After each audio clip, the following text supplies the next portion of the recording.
Hi, I'm Jani Lehtinen, CEO of Valofirma and Camera Firma. Valofirma is Finland's leading film equipment rental, and most of our employees are filmmakers. And as myself, I have a 30-year career as a chief lighting technician. First of all, I want to thank the Tampere Film Festival for welcoming us back.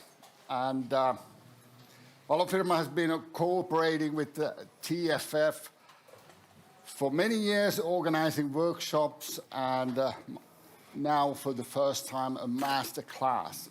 By participating in the Tampere Film Festival, we as a company want to give back to the industry the good we have gained over the years.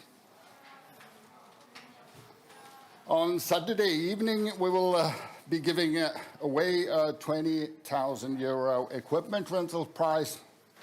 The prize will be awarded to a film participating in a Finnish competition of its visual uniqueness and talent.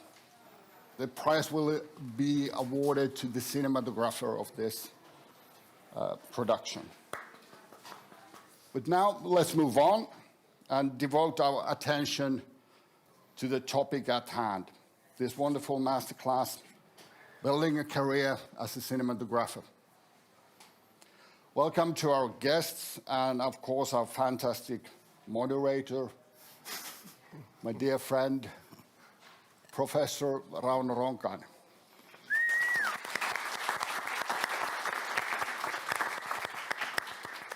Okay, welcome everybody.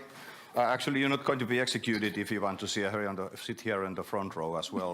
But anyway, I think you hear us very well from there as well. And this is part of your responsibility as well to make this great, in that sense that ask questions. If there's anything you don't understand while we are speaking, just don't hesitate to ask. You can also ask in Finnish and we can translate it so that if this language you feel that a little bit uncomfortable, don't worry about it. And but one other practicality, so that this is going to last around 2.5 hours, so we're going to have a break between 10 minutes at some point. And today we are here to discuss about cinematographers' career building and craft, and also the differences and similarities probably which are going to pop out during this discussion. And for that purpose we have here 3 guests, and let me introduce first Sari Aaltonen from Finland.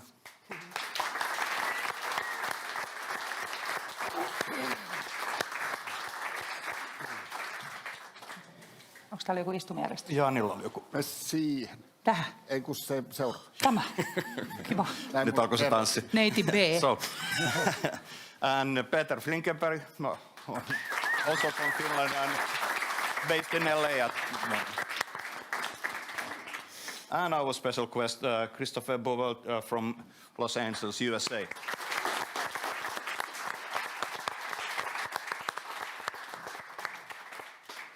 And I think that it would be clever, because we're going to handle the history and background and things like that and your career later during this event. So, but if you just please could introduce yourself briefly about what you do in, at the moment, for example, and tell something about yourself.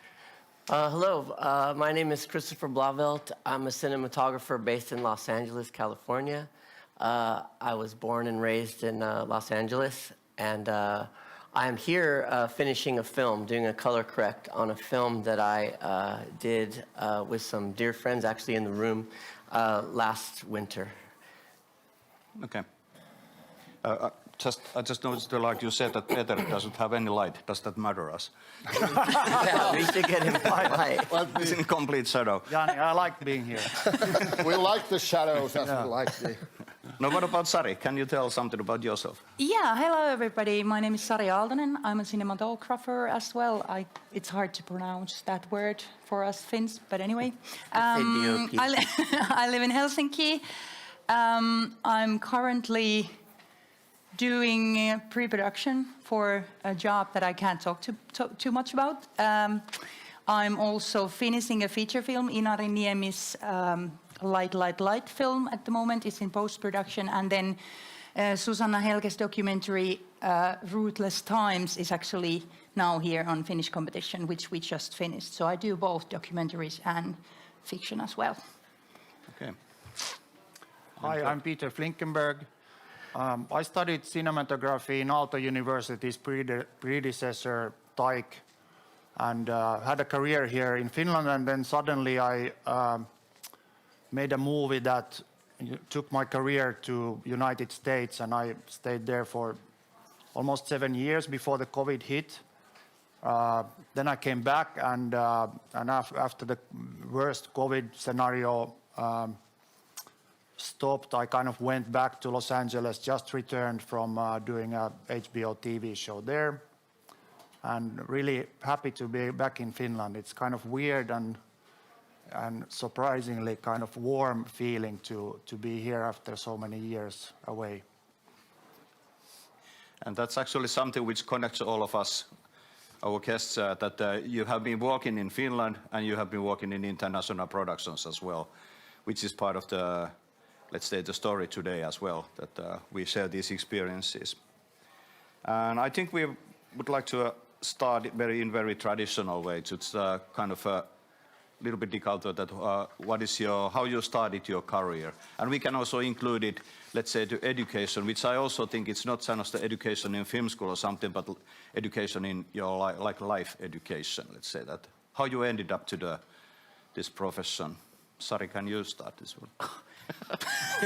Why? I'm sorry, thinking about it. Okay, it's okay also to tell me to stop, because I might, drift away and speak for 2.5 hours by myself.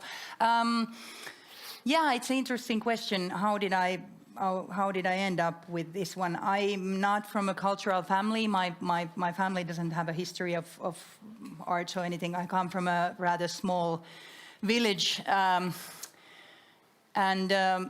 But I think the most what influenced me is that when I was in elementary school on 4th to 6th grade, I was part of this kind of test group that we studied without any books.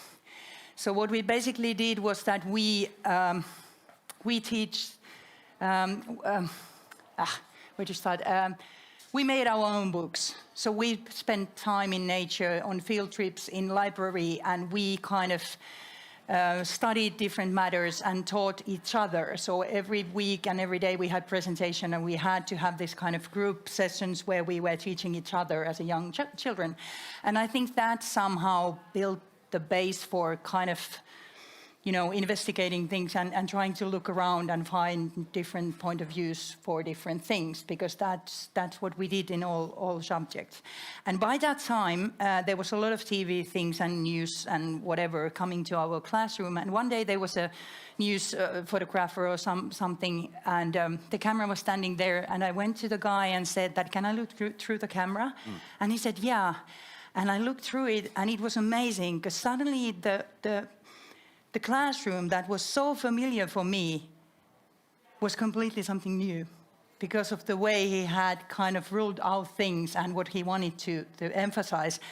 And that was the kind of, that moment I can remember, because it was so clear that there is something magical. You can do something with this one, this tool. That, so there was kind of a clear point when you there was kind of a clear point, but it still wasn't that clear, and I drifted and did a lot of things. But then I ended up, I wanted to either study architecture or film, and I started with architecture and left it after a year because I realized that it's very mathematical and I'm very unmathematical.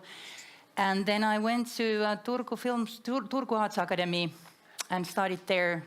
After 3 years, I applied to TAIC as well, the previous TAIC, and nowadays Aalto University, and continued there, or started again because you couldn't apply to masters by that time. And meanwhile, doing these both film schools, I was working as a second assistant camera and then first assistant camera in Finland and abroad as well. And I think that was my third and the most important film school in a way, because I got to see tons of cinematographers all over the world, how they handle situations, how they treat the stressy kind of chaotic situation, how they treat their crew, how are they solving things, what are the kind of creative. I could just sit there beside them on top of the dolly and observe very close by how they light things. So I think that's the most important film school. Now, what about Chris? Do you share any part of this? No, not at all. I literally grew up in a filmmaking family. So I'm very fortunate. I still feel grateful for this. My grandfather was a grip. My grandmother was a costume designer. And then my dad, my uncle, my brother, my cousins were all camera department. So it's funny, when I was young, I didn't realize that like making movies was an interesting or different thing. Like I thought all the other kids at my school, like their parents did what my parents did. And I only realized it like later, like in 4th, 5th grade, when there was this show called The A-Team. And I had already like gone to set with my dad and like met Mr. T and like just lived in that world.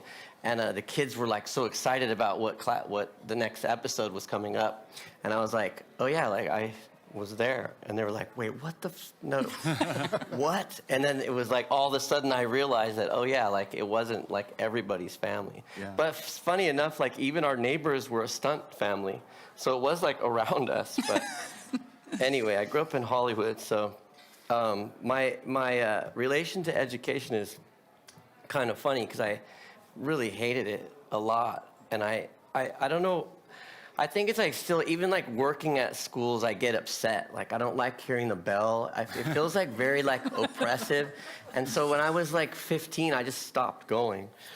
And I just literally would like, I would get dropped off and I would like go to a park and stare at ants. Like I have like such a sick feeling about school. But it all happened like, the career started like when my dad was like, okay, like you're really dumb and you gotta like, what are you gonna do? Yeah. So I had that opening. I was like, I'm still, like I said, super grateful. So I would go to the TV lot, or sorry, the studios, which were like 20th Century Fox and these big studios, and they used to have camera departments where all of the films would send their mags to the camera department and they would like load the mags and like all the gear would go through them. So I was just hanging around and I learned how to load. So you had some connections in there either anyway? Yeah. Beforehand, yeah. Oh yeah, and so I was like already like day one, they're like, all right, you're pretty good, like go ahead. And I'm loading like giant, like Red October, like huge movies. Yeah. And I was loading, I'm like, they're letting me touch it. So anyway, I learned how to load and then I just went up the ranks through there. And I was actually, funny enough, talking to Yami, my first AC in Finland about this, where I was working with my father in the beginning, and I had this feeling, and I loved my dad like a lot. He was super cool, and I learned a lot from him. And I had this feeling of like, oh, I'm like that kid. Like I could just sense that people would look at me like, oh, you're just family and you know whatever. But it was maybe more of my projection than it was in real life. But I decided like after my first movie I did with my dad, I'm like, I'm just gonna go out and try on my own. And that was one of the best moves I ever made because one, it gave me a lot of self-esteem to know that I could like prove myself to other people and other crews. Mm-hmm.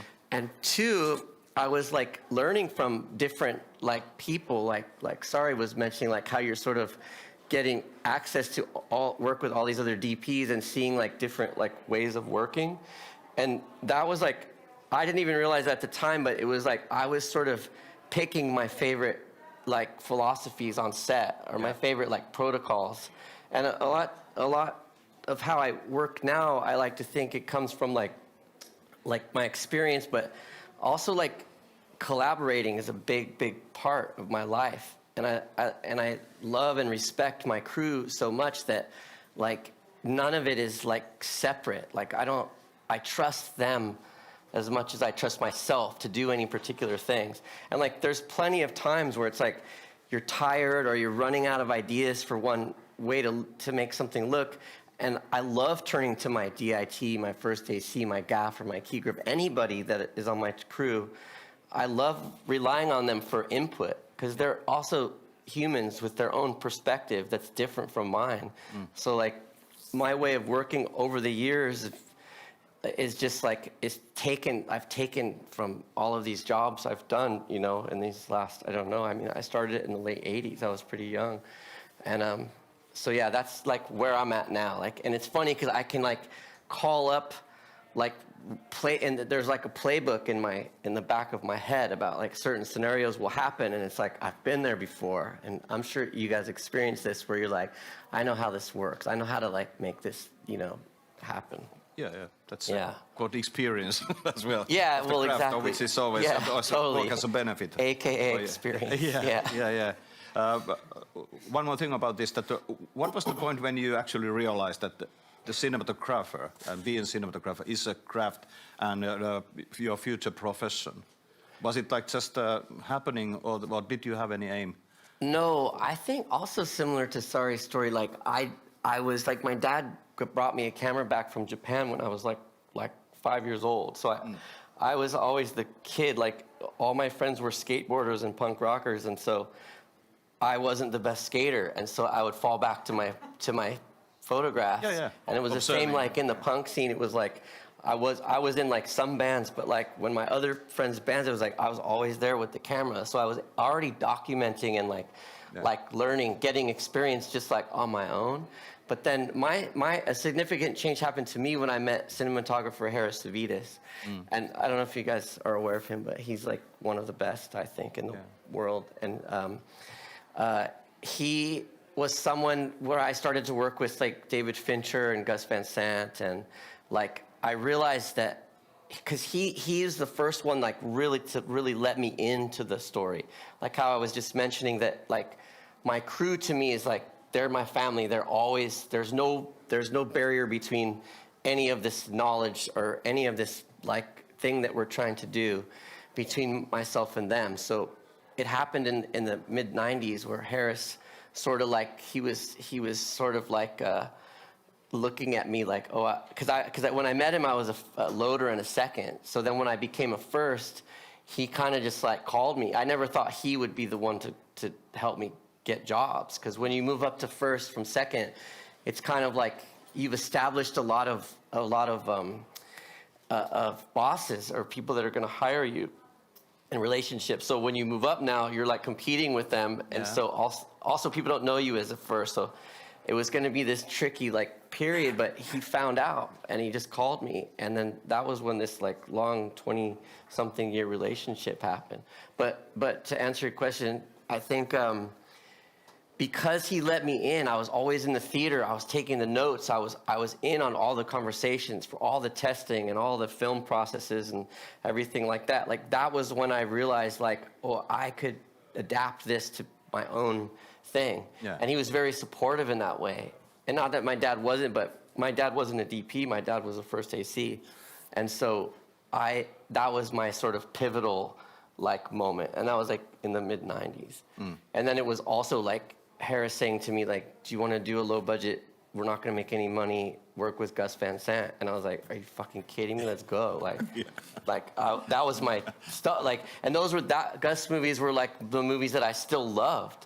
So now I'm like working on with directors of films that I was like, you know, I would show all the punker kids at my house like on a rotation. Like, you know, we're watching My Own Private Idaho tonight, or Drugstore Cowboy, or, you know. So that was huge for me. Yeah, and still is. Okay. No, Peter. I'm kind of like a little bit envious about those like special moments, because I had no idea what to do with my life. I was probably watching A-Team that I loved and doing nothing. And it's been a long journey. I was like in army. I was in construction business for 2 years in Moscow. Then I had a lot of pressure from my parents to get like a proper education, so I applied and got into law school. So I was studying law for 3 years, basically only partying, very kind of, and got really depressed from like, oh, where is my, like, what is this? Like, is my life supposed to be this, and, you know, hang out with these lawyer guys and, you know, read these books? And then little by little, there was actually this thing that happened to my family. They were able to go to a very remote place, to Siberia, where nobody, you know, Soviet or Russian borders opened in '89 for foreigners, and they were able to go because my mother was studying like Sami people, and they invited, her there. And on one of these trips, somebody said, okay, you should take a video camera with you. And I got this like 1 hour lesson from our Yle 1 TV guy to use like really basic video camera. And he just said to me, like, don't zoom too much. and I remember that. And we are in these remote locations, and I had enough batteries, and but I had no idea what I'm doing, like absolutely none. But I remember then later on, like still in law school, I remember that was really interesting, that to be close to people, to frame, and I felt like there was some, like even then, like there was some, sparkle of a gift. I think as a Finnish person, it's terrible to say that, you are gifted, but something really, that I remembered it later on. And then I was super scared to apply to any film school. So I went for 1 year, I was just painting. I went to this Suomenlinna, painting school that you draw and paint. I thought that I need to be so special to get into the film school, and fortunately got in, and was kind of like totally shocked because my peers were all these, they had already done so many, like since 14 years old, they had been doing movies and these kind of like operas, and Mika Orasmaa, who had like done amazing splatter movies, when he was like 17.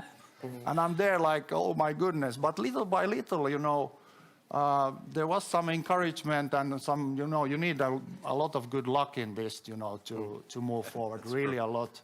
And I was lucky enough to, meet those people in film school that we started to work on then on films. And yeah, it's been a journey, but for sure I have to say that all the experiences that you get, like it doesn't have to be like film experiences. I'm all super grateful for everything, every mistake, every stupid, like construction business in Moscow in fucking 90s was crazy. It was crazy. But then I know how to, like recently we had to construct a little bit this kind of like a body rig that turns around. And I understood that, okay, but there was something, I learned something from doing that, that I could explain that how we can build this body rig that can turn around. And that everything is needed. All the shit that you get and, Yeah, that's so true, actually. Yeah. You can always think that whether it's a benefit for you or it's just, are you losing something? I kind of think that the first one is better.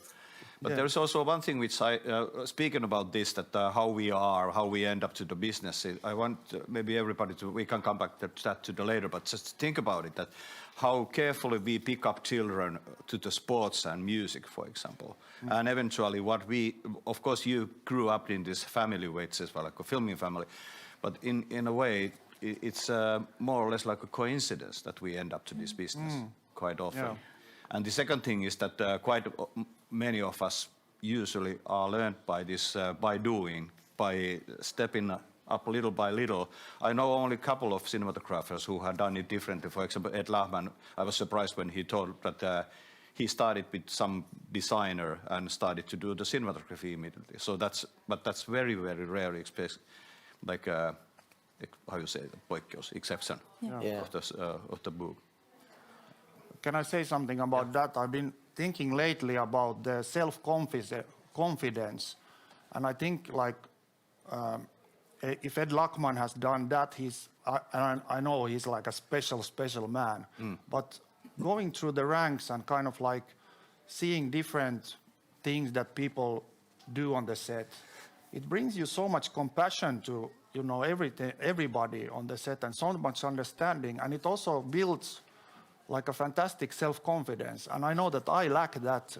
I'm looking at many DPs who have kind of like really come through the ranks, like that self-confidence that builds from, seeing so much, and you come to the set and what everybody does. But I was freaking out in the beginning when I went to the States, to the big stages, and I was supposed to know, shit, there is like so much light that I've never seen in my life and all this.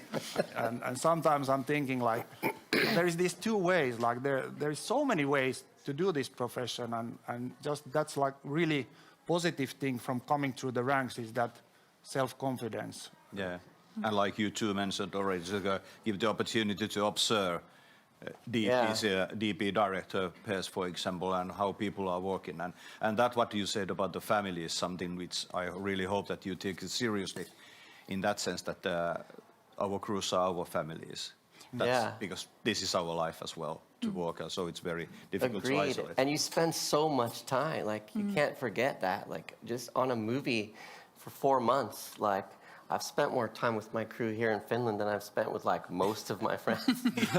You know what I mean? It's like 12 hours a day for, 5 days a week. It's like, it's just a lot of time. So if there's like disrespect or it's like a toxic environment, it's just the worst. Like one of the things of being sort of like playing a key role on a film is that people will listen to me and most of the time, but it's like, it's really, it makes me happy to know that, like, say in the beginning of a film, like I can stand up and like this in a room and just say like, everybody, like, let's do this together. Let's have respect. Like, please, like there's going to be some new kids here that don't know everything. It doesn't mean that they're a bad human or or a reason to treat them or yell or give somebody like, a bad experience. Like, let's like be collectively like respectful and support, work for the common goal. And when you do it that way, it's like a dream. It's like the best thing. Like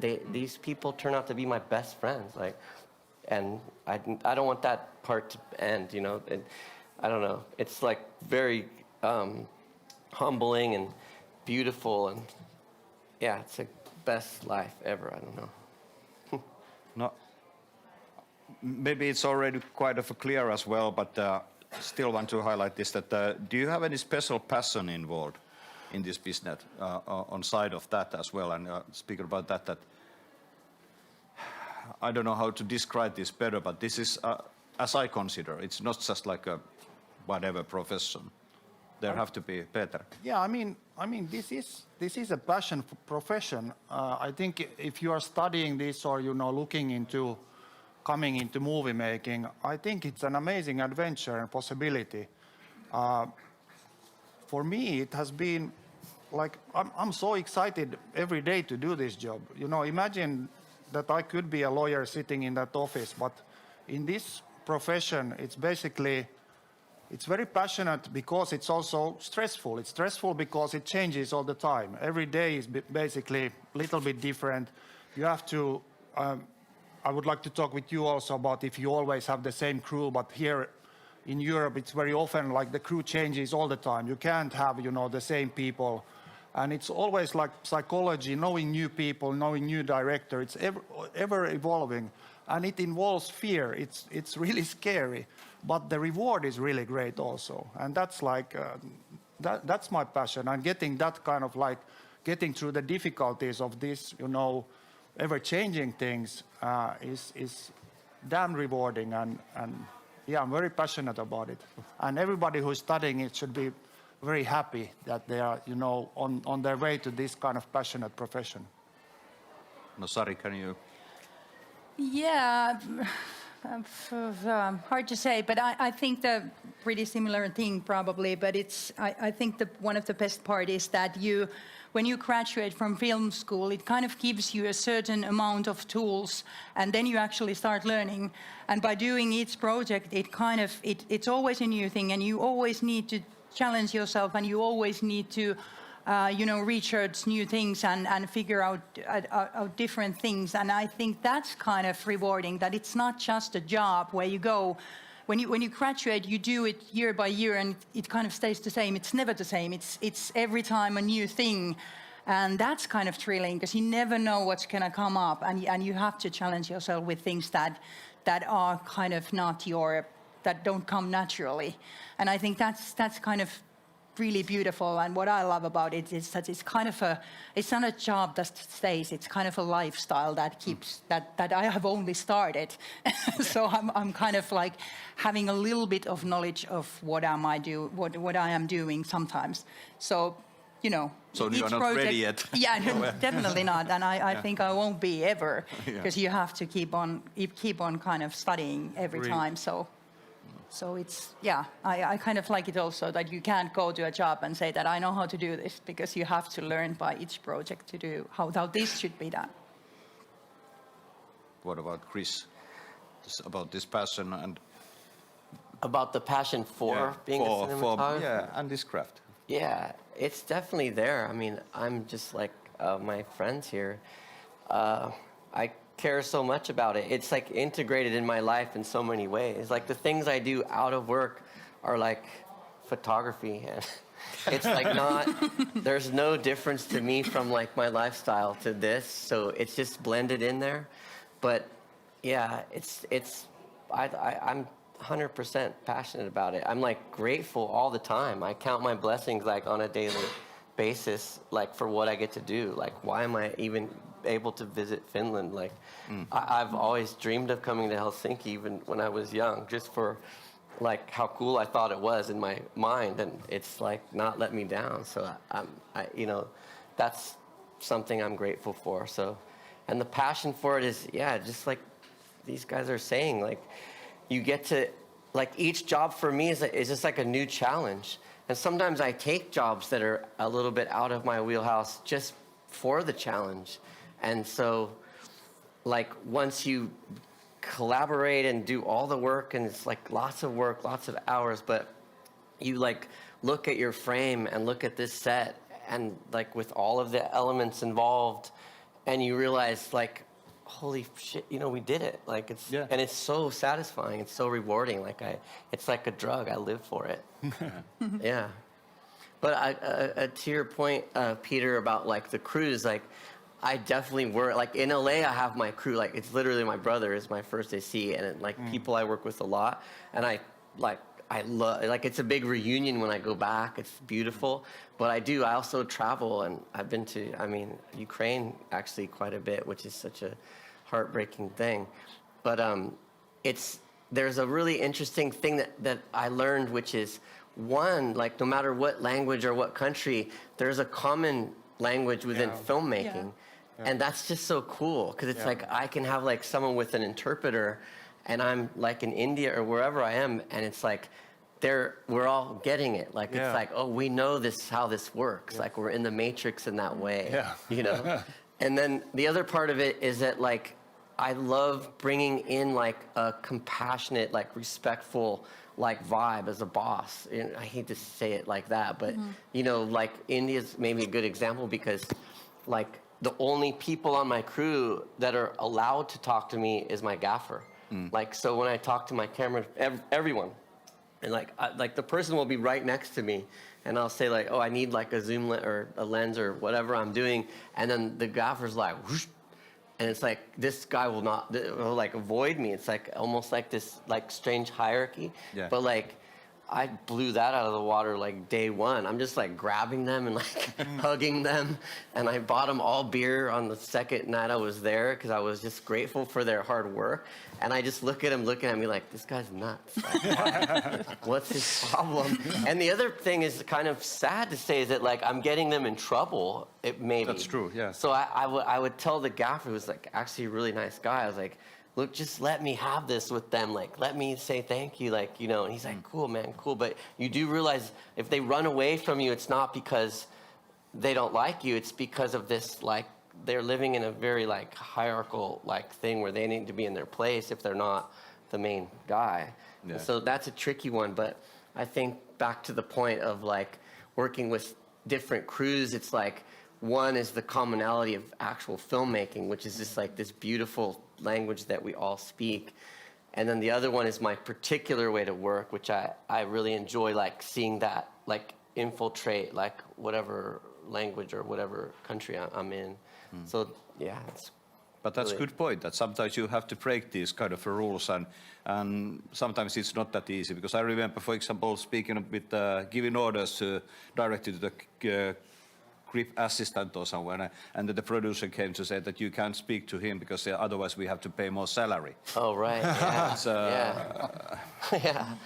There's different cultures have different ways to do it. Yeah. There's also like subtle things too, like in I think Finland is the same as England, where like the grip department carries the camera and deals with the sticks and everything. Yeah. And they in America, it's the grips like cut the lights and do all the flags and stuff too. So here I'll get more like on my electric team because they're dealing with all the flags and bounces and cutters. But at home, that's grip department. So there's like subtle things, and there's always the ball head, which I love. I try to bring it back home, but my guys are like, no, fuck. Yeah. But the ball head is just like, it's so smart and cool. Yeah. I love it. So there's certain things like even on my movie that happened in production where like every Tuesday night we would have the HOD meeting. And I don't know if that's like something that always happens, but it was like such a smart, like just time, like you spend maybe an hour together, but every Tuesday night we all meet in our trailer and everybody brings up all their like grievances for what's about to happen. Yeah. So every department, because there's lots of confusion, like maybe the director wants like some blood and the makeup person is like prepared to do like a bloodbath and spend all this money, and the director's like, no, it's just a little drip and we can do it with a dropper. You know, like certain things just get sorted out, and this goes for all departments. So I'm like, trying to bring like some of these things that I think are good and effective and efficient that I've learned here, back to my world. Yeah. Okay. Yeah. No, well, I have here what fascinates you. Maybe that's somewhat clear already. And what keeps you going as well in that sense that, as you said, this is our life and living this inside this family and it's integrated in our life. Maybe you mentioned already your hobby as well on side of this filmmaking, photography. Is there anything else what you, where do you find the kicks? I don't stop. I just like love making things. I have a studio in Koreatown, and I've made photography books. I surf. I skateboard still. I'm in a punk band with my wife. I'm just like, I just like to move and do things, and like silk screening, and like I don't know. I guess like a maker. But also a lot of my friends are like, they make their films as well. So like I have this group of friends that like will always help me, of course, but I always help them. We help each other. So like, whose turn is it to make a film or I'm doing an animation right now with 2 other friends. It's like just this, it's a good environment. Like I think that like probably a lot of you guys have. And I'm like super grateful for that like life. That's like a lifestyle.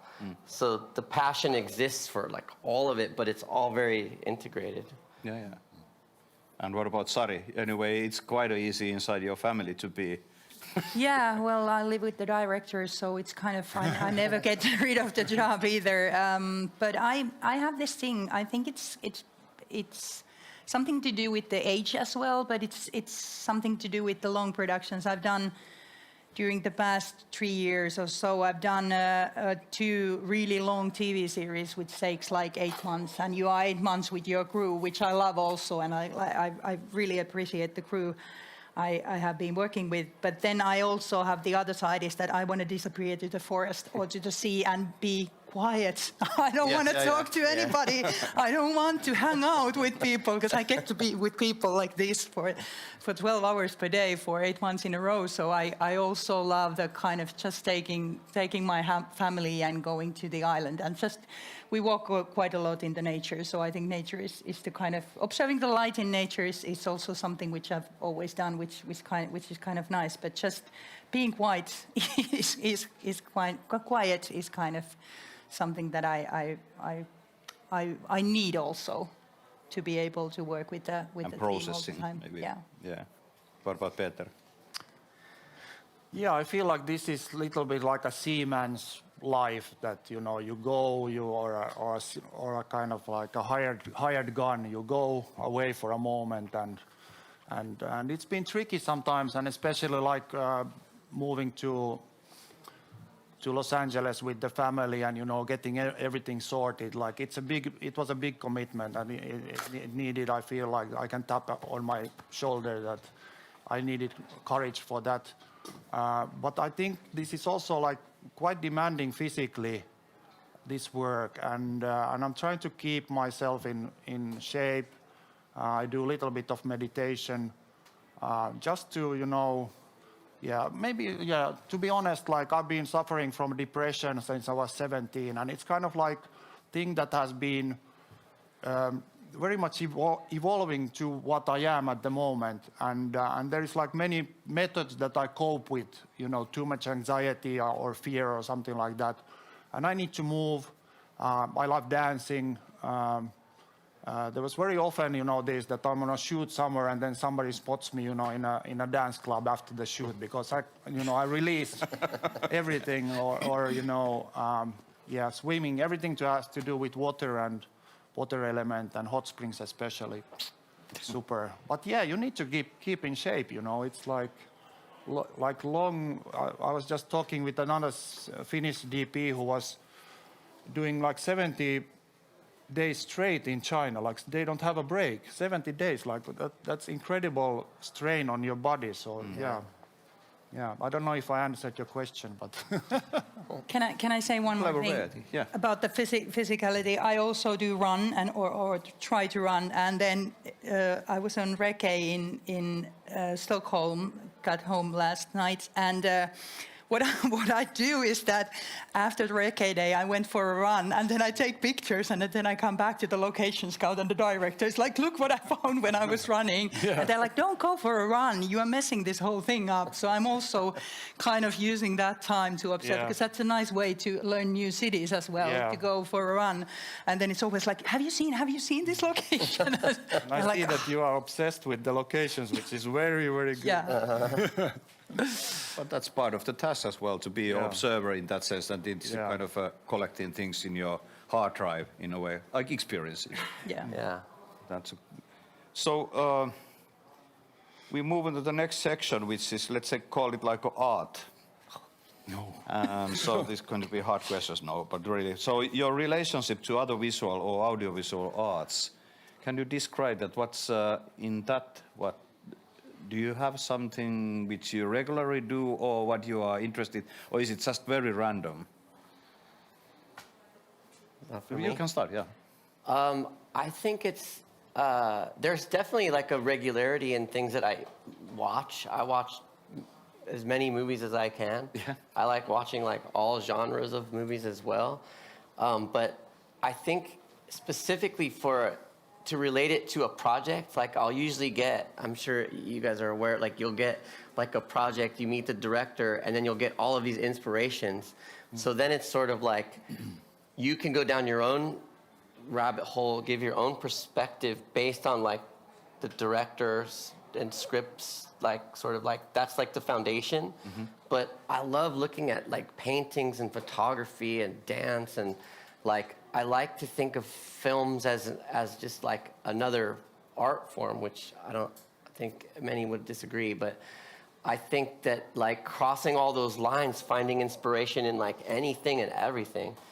Like I am a curious person, I'm a visual person. I think it's like we all, like you said, like you're looking around when you're running, it's like, or in the snow looking at the light, it's like you could get inspiration from anything. So it exists, like, I mean, it's like high-end, like being at the Prado Museum in Madrid and looking at, you know, like incredible, you know, paintings from the 18th century, and then like down the shitty alley in Hollywood where there's like bums and stuff.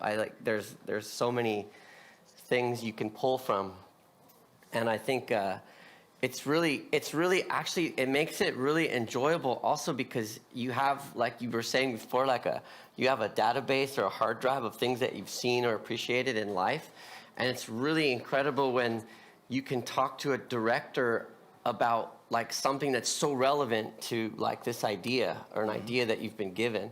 So here's your challenge. This is what I'm interested in. This is what I like. And you're like, oh my God, you have to see this, or we got to look at this, or look at this photograph or painting. Like, so that's another way that it's like connected. But yeah, an appreciation for art, for me personally, just it exists in like everything, like tact material. Like it doesn't end. Peter? I don't take so much photographs. It's interesting.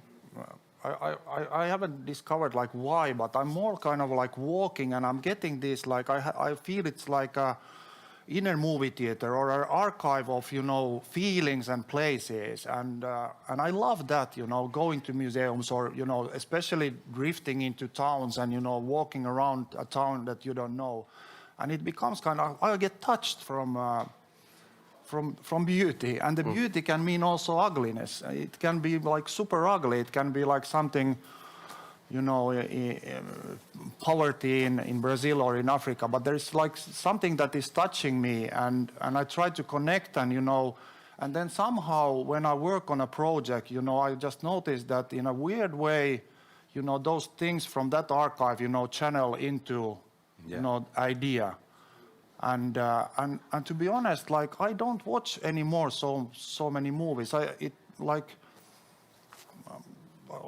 love watching movies, but somehow like for me it's nowadays like more important maybe to spend time with my family or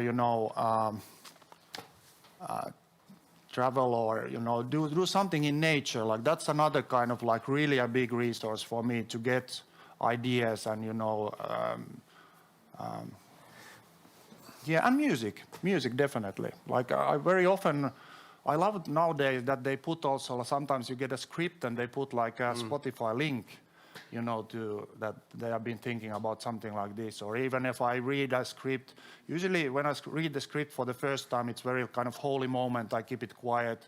I put the fireplace on and, read the script. But then for the second time, I already maybe, choose some music and, that rhythm will give ideas also. And it's like, Yeah, it's good to have like a separation, like you guys are talking about, like something that's like detached from like filmmaking. Yeah. But also I was going to say, it was kind of a joke, but you were saying how you don't take pictures on your own, but like you take 24 per second. Yeah. So you're covered there. No, Sari, what would you? Well, I'm a very unauditive person, so music doesn't. We don't get along that much. Okay. We don't. It's all over the place, but I usually don't choose it. I'm a very lousy music user. I don't know. It's kind of general, as you said. Like it's everywhere, but it's also something that I've grown up without Instagram or that kind of visual feed that we have nowadays all the time. So I realized that I have been trained for that kind of. It wasn't like, it hasn't been there when I was a child, and there was no fancy magazines, and we only had one film on a VHS, because that was the time when you had like, you were recording things from the television. Yeah. And usually it was, somebody run over some news or something, so you only had the beginning of the end. But we only had one film, and that was Top Gun. So I've seen it like 5 million times. And I don't think that influenced, or maybe it did. Maybe somebody could investigate this in my artwork. So we watch a lot of movies back home, and we talk about them a lot. And we go to museums. But as you said, I think the most what influences me, or also kind of is the most important thing, is the nature, and also the walking, going through different spaces and sitting and staring how the light moves. That's kind of something that it's kind of meditating as well. And since nowadays when I have a small child, she's turning 5 now, so I have so little time to spend on my own, and that's really precious. So it's really nice to go somewhere and sit quietly and see how the light moves. And that's the kind of, it's almost like a white paper that it allows the ideas to kind of start flowing in a way. Yeah, there's all this reminds me of this one thing which I really want to mention here as well, because in last Camera Meets I was talking with Philippe Rousselot from France, and he told, when we were talking in one seminar about the references for the color grading, and we agreed about the thing, because he and I don't use them actually, because I always feel that I don't want to copy any other's films, or that the ideas have to come somewhere else, or also challenge the ideas. So I think what Peter said about this film watching as well, because I really understand many directors that they don't want to watch other people's films. Many directors do want, but it's what I just want to say, that it's not kind of a forbidden, or it's not any fault if you don't do that. You don't take photos, or if you don't use references, because these can be, like you said, from paintings or dancing or something as well, which motivates you or gives you kind of kicks out of the ideas of you. And the music, even though you don't get along with the music, but it's a kind of a burst of ideas always when you listen to music. You know, it's started to be something visual. So use whatever tools you find comfortable with. Yeah, like whatever works for you. Like it's like an art. This is like, it's subjective. Like my favorite films are not going to be what someone else's are music or anything like that. So yeah, it's like fair game. However you get to your place that you want to be, like in visually or just in filmmaking. I wouldn't have mentioned there was I did this movie called Margot at the Wedding by director Noah Baumbach, and I was a first AC for Harris Savides at the time, and we were in New York and we were prepping, and it was like my day off. I was in Chelsea, and Harris calls me. He's like, "You got to come right now. I'm at the costume designers." And I'm like, "What's going on?" He's like, "Just come right now. I need you. Like, just come here." So I go to this like really fancy. It was just this like, she was Anne Roth. She's like this really like amazing, famous costume designer, and like her studio was just, there was just people like running around in material and clothes, and all these girls bringing tea, and they were on these like beautiful couches. It was just like crazy atmosphere. And Harris said, "I got to show you something." And he pulls out this piece of fabric. It was like burnt like tweed. It was like an old piece of a sweater that had really thick material, and it looked like it was burnt. It was like this rusty color. And he's like, "This is it." And I'm like, "This is what?" He's like, "This is our movie." He's like, "This is the spirit of our movie." And he said, "I want you to show this to everyone on the crew." So now I was like, and it was so amazing because there was something in this like color and the coarseness of this fat material, and so that was the inspiration for that. And like that to me is just like so incredible. But that's like proving that, or just sort of making that point, like where you can find inspiration from like anything, you know. So for that one to be material, it was just like, it blew my mind. That was again like more experiencing different like perspectives on how to like get like a patina on your film, or just like create an aesthetic, but it's driven from anything. And that's actually what Peter said earlier here as well, about this aesthetics and finding the beauty from not necessarily beautiful things, but it's kind of enjoying and I would say it's kind of basics of understanding arts in a way, which is that close always as well, if you just look carefully. Well, no, this is somehow related to art, I would say. I strongly believe, at least. What is your relationship to the careful planning, contrast and following the plan, but as a contrast to the intuition and subconscious? You guys want any ideas? I'm totally anal in that way. I love planning. Like I think like actually if we are talking about like Finnish people, us, you know, we have great possibilities. We have sauna, we have amazing nature connection, and we have cold climate for generations that make us plan everything really well. I mean, our ancestors, if they didn't plan things in the summer, they would die.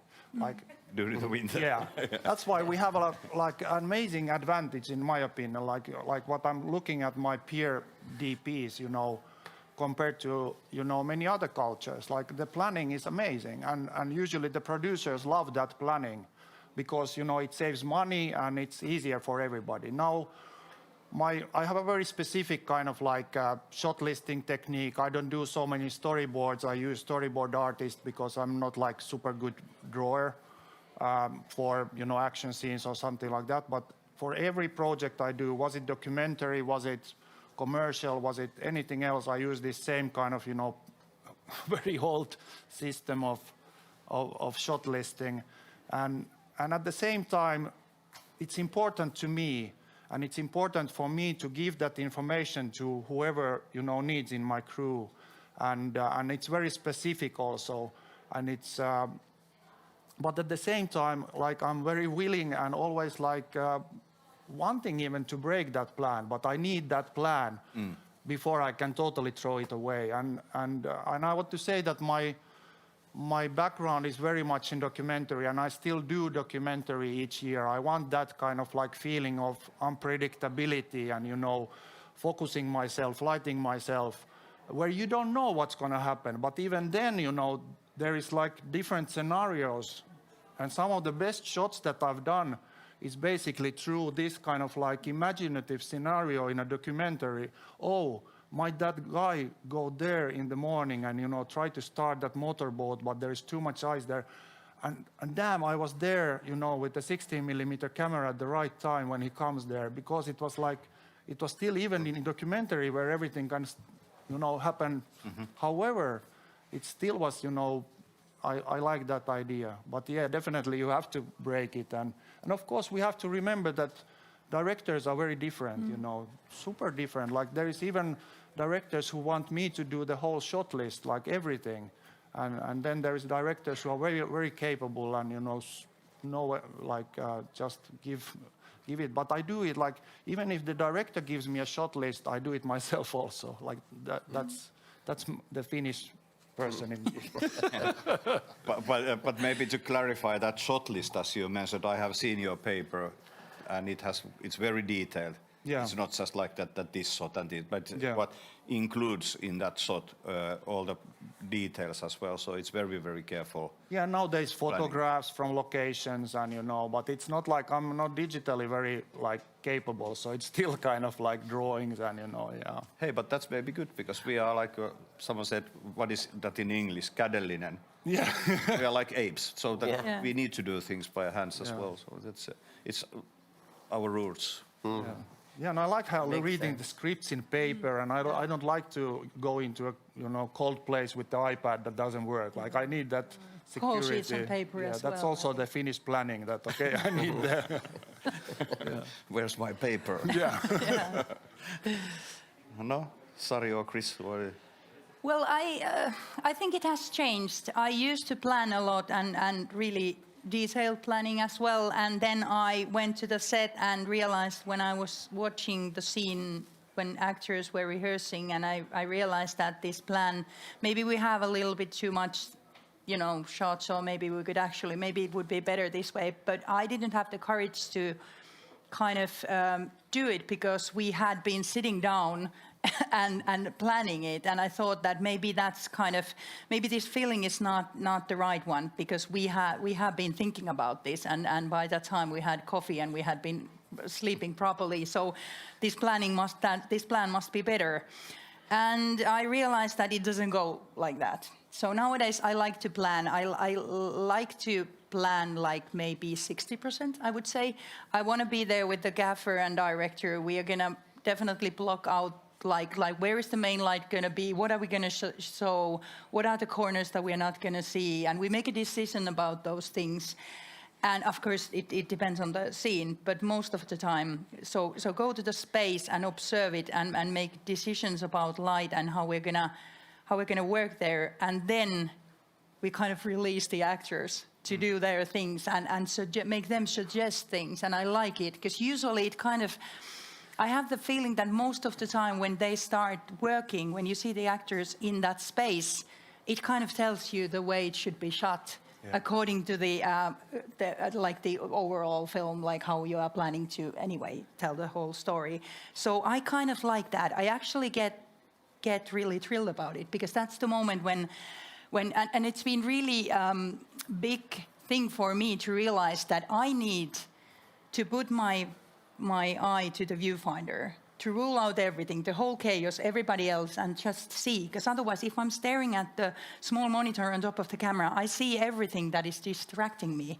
But really to see what is happening in there, I need to close everything out to be able to see what is happening instead of just looking at it. So I'm kind of there. It depends on now. I'm in the next one. We are doing a massive car chase, which I've never done, which is scary, as you said, very scary, because I have no idea how to do that. But let's see. And of course, we're going to plan it, definitely plan it, and draw it, and maybe drive it through and cut it and whatever. But then there is a lot of these things that I really don't want to plan. That I want to give. We have maybe an overall, maybe this could be one take, so maybe we just have, let's see what happens. And it's really, really good feeling when I had this, in the previous TV series what I did, we had this like a massive hall, and we had the tech recce, and it was kind of like, it was still uncertain for me and the gaffer, like how we're going to lit the whole thing, and what's going to happen in that one. So I went there like 3 hours before everyone else. And I sat there for 3 hours staring at the space. And when the rest of the crew arrived, I had kind of solid plan that I think it should be like this. And then the art department was doing their things. And suddenly we had the actors, and they had amazing costumes, and the way they stood there. And suddenly the scene was so intense that it made me cry. And it was kind of like the moment when you realize that everybody else's job kind of, it comes together, and it kind of suddenly, lights the whole room up. And it's just layers and layers and layers. And it wasn't because of careful planning. It was just kind of, for me, it was about seeing the whole thing, like how it should be, like going there and seeing. So I guess the space, the locations are, maybe they are the highest rank for me at the moment. It changes. Sometimes it's a perspective of lens, but the space and how people move and how the camera moves, it's really, I don't know. I drifted out. I have no idea what you asked, but just started. That covers the subject. You both are still, in a way, avoiding the code to the intuition, but still. Yeah, that was the truth. So intuition, more intuition, Yeah. Coming back. But that's an important part of the filmmaking, and what you handled about it. What about Chris? Yeah, I just wanted to touch on what you were saying. I really do love that moment when you see the actors block it out, and you're like, oh, you're letting that inform what you're doing.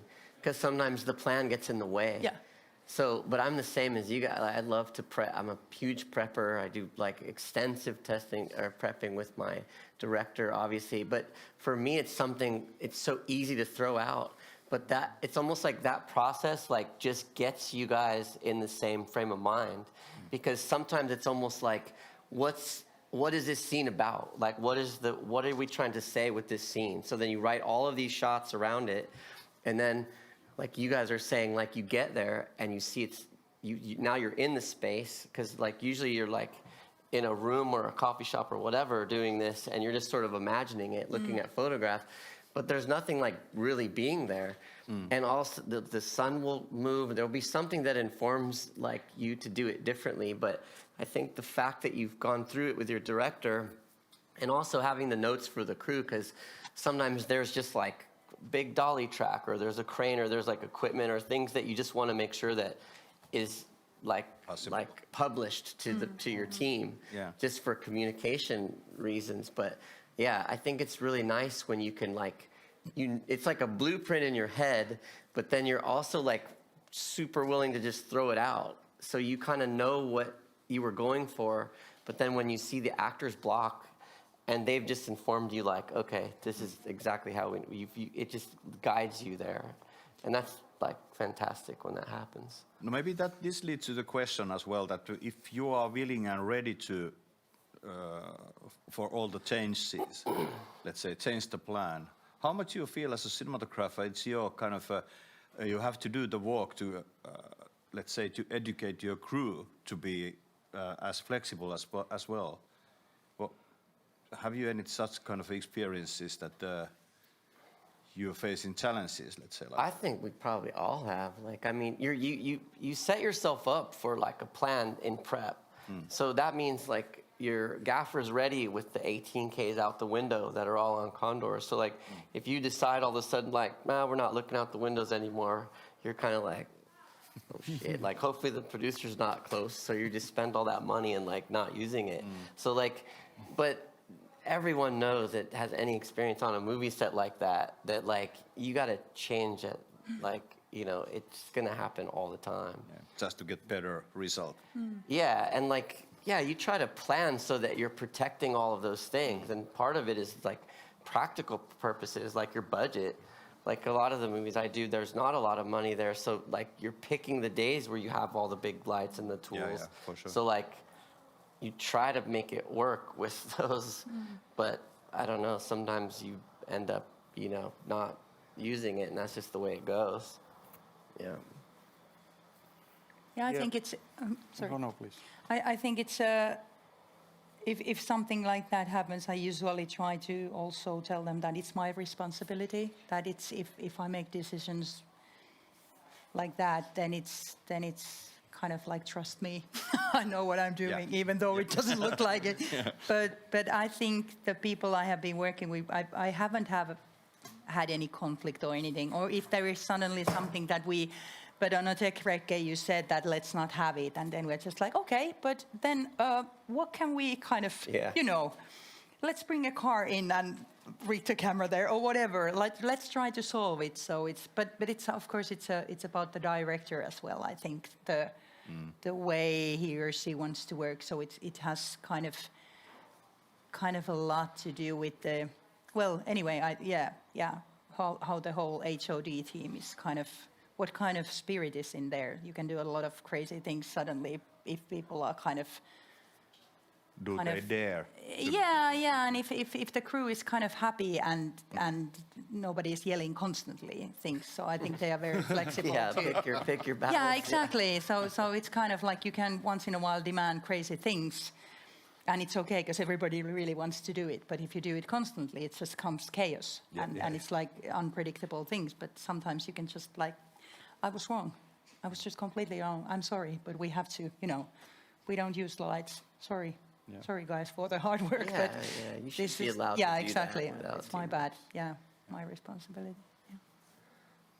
Yeah, I think being vulnerable and open and honest, you know, to your crew is key. And I get so much support. And I have to say, totally honestly, I'm still very uncertain of what I'm doing. And it's fantastic to have that crew kind of supporting and helping, and you know, and I want to say this, that I also try to choose the crew around the camera, you know, with thinking of, you know, who is the director. You know, the director's energies can be very different. They can be very, you know, female, soft, or they can be very kind of, you know, masculine and, you know, loud.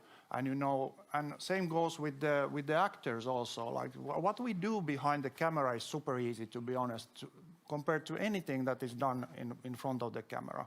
Like, we have all these safety nets, we have our crew, we have like a lot of radio phones, but the person who is in front of the camera is in a very vulnerable state, and it's very, very important to me to kind of protect that space. And it was a little bit shocking for me to go to United States to work when I'm not allowed to operate. And I don't know people yet, you know, and was connected with some operators that are technically, you know, really strong Steadicam guys, but also like totally unaware of that vulnerability that is happening. And, you know, they're kind of superstar guys who are kind of, yeah, we are doing this amazing operating here, and super loud. And it's so annoying because it's like that, those beautiful touching moments, they don't happen in that kind of atmosphere. And, you know, that kind of like coming together, and as you said, this, you know, family feeling that this is a fucking holy space, and we are lucky to be here to experience this. And if we are super lucky, there is something very, very touching happening in front of the camera.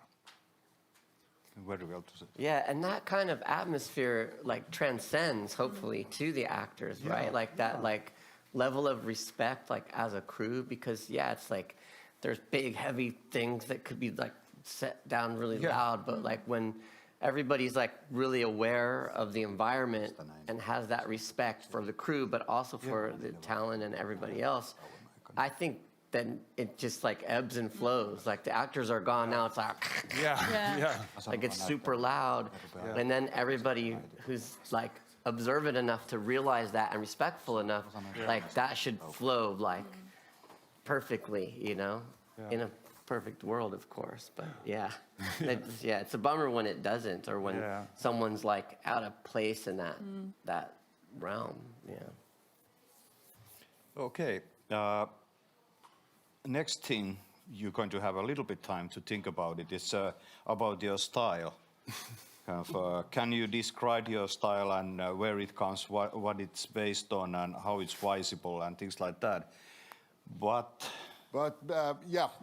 before we take a short break, let's take a couple of questions on these topics we already discussed. You had one. Yeah. Thank you for the great conversation. About prepping. No, Peter, you can start.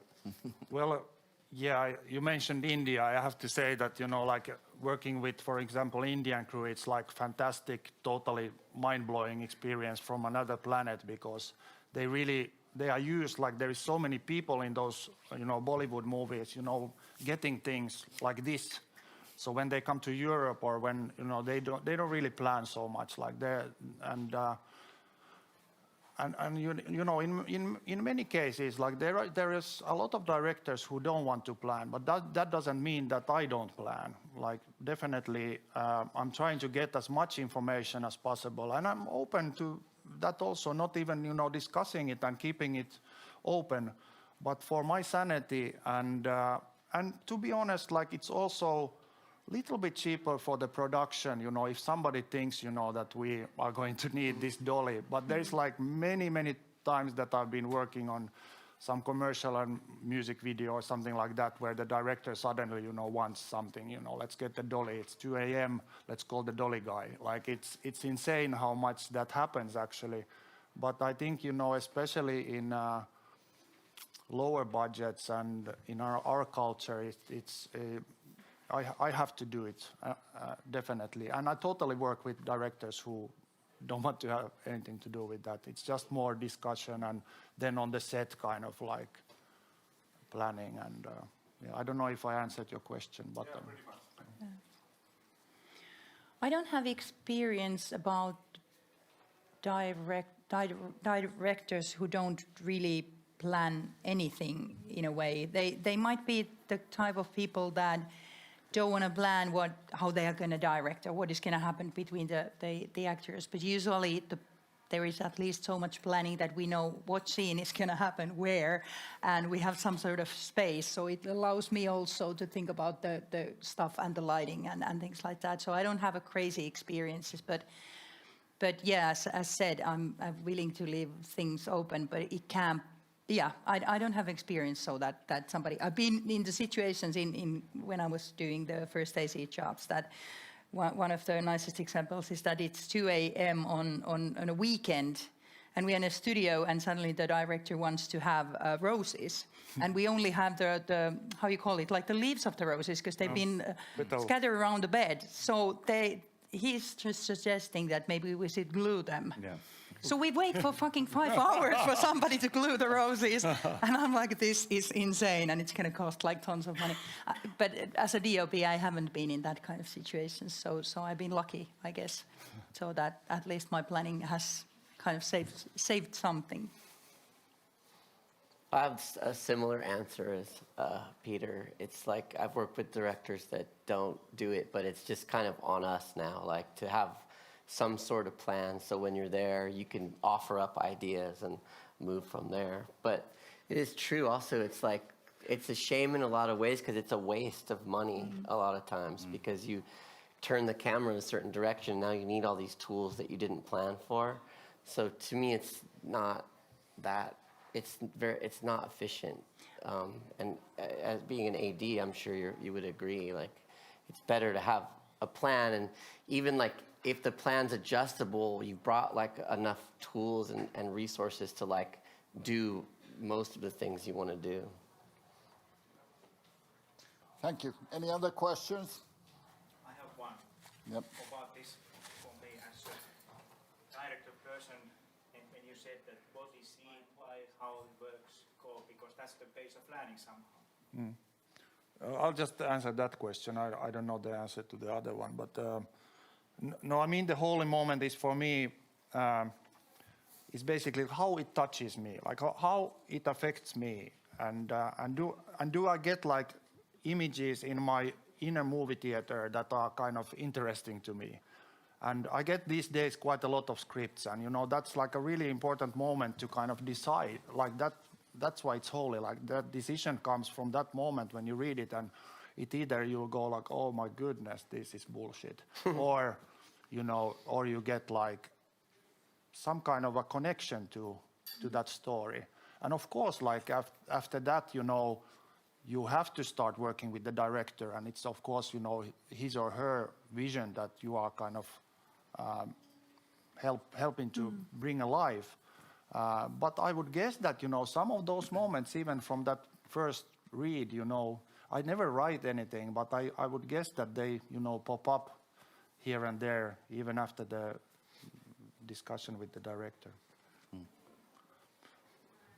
Yeah, I kind of have the same. I think it's very important to have the first reading so that I let it play out in a movie theater as well. And it can be really crazy scenes as well happening in there. And sometimes you get ideas from that as well, because maybe there is something like once there was a script that I really misunderstood the kind of the rhythm the main character had. So I thought she's also always this kind of really, really fast and really energetic person, and she turned out to be something completely else. So my inner movie was kind of handheld craziness, and it turned out to be something else totally. But it's usually there is something that stays kind of, or the basic idea, or the kind of emotional gaps are in its place. So I think it's something that I always try to.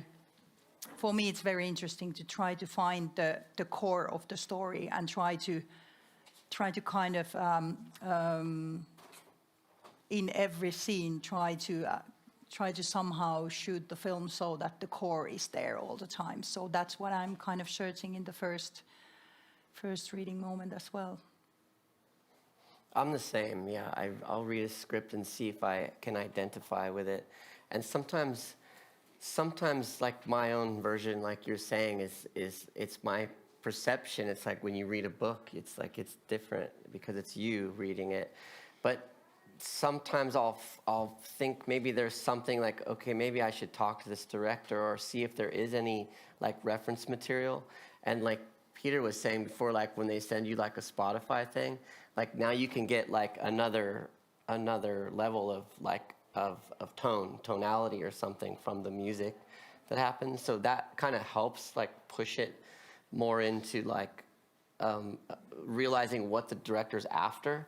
Because sometimes like we keep saying is like my perception is different, could be different, but it's really enjoyable when you have that moment of like, oh man, like the script I read for the movie that brought me to Finland was, I had just come home from a movie and I was tired and I was wanting to just be with my wife and stay in Los Angeles for a minute, and this script came, which I read quite a bit, but this particular one hit me and I was like, it really like I could see it and it was exciting to me.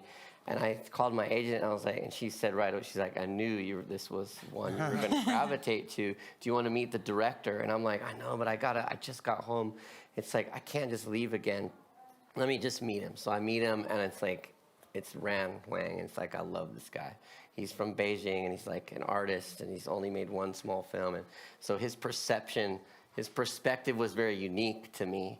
And it was very like unlike lots of films in a formulaic sense, And so anyway, I'm like, all right, let me meet him one more time. And then of course it's like, I'm going. I love this guy. And my wife's like, you love it, just go. So here I am. Yeah. But you had another question, which was about like finding the like core, or like the what you're trying to say in any particular scene. Yeah, I think that's like a really good exercise. Like as much as like we're all talking about like the prep involved in shot listing, to me it's like if you're able to have those conversations with your director, like you both maybe already do know, but it's really a good exercise to like almost write it down, or if it's like just one line or one word, what are you saying with this scene? Like what does it really mean? Because, you know, obviously like their films are very nuanced, so people don't say what they mean. Maybe that it's in the subtext somewhere. So I really like that process of like really understanding like what a scene is trying to say. Because like I'm a minimalist. I think we'll talk about style later, but like I think like the more I learn, more experience I get, the more it makes me like restrain what I'm doing. Like I come from this school of people that like have loved like Robert Bresson, Ozu, and like these are like minimalist like films and filmmaking. And to me it's like when you're looking for like an authentic observation of something, it's like if you think in that way, like I'm just trying to get this one idea across, it creates this like philosophy of like stripping things down. Like, why is the camera moving? Is it motivated by something? Like, what's my lighting doing? Like, how much of an imprint am I imposing on the image or the information, you know? So that's maybe for a later conversation, but I don't know, I hope that answered your question. Can I add something to this? It's maybe too spiritual, but I feel like things that want to be in the film somehow end up in the film. And in earlier days in my career, I was fighting, there is like rain, but it's sunny. I want it rain, but it's sunny, or something like you want something. And then when I look back at the work, like it's amazing to me how like things usually turn the right way. And I worked a lot with directors who also don't want to tell, you know, anything about, you know, what's the meaning of this scene. And it's weird how, you know, that's some kind of like, I don't know, it somehow like channels the thing and it becomes amazing. And yeah, I don't know, maybe too far out. But I think that the scripts usually, I believe that the films usually have in a written way of kind of, you know, revealing themselves. When you actually sit down and read them, it's written there how you are supposed to shoot it also, how it's supposed to be. Yeah. It's kind of, it's way. There. Yeah. But you just have to kind of, have to, you know, find it, lift it up from there. I think it's there, usually. Thank you. And we have one more question from there. Yeah, thank you for that conversation. This is a practical question, but do you ever feel nervous about the responsibility of being a DOP? And if you do, how do you handle it?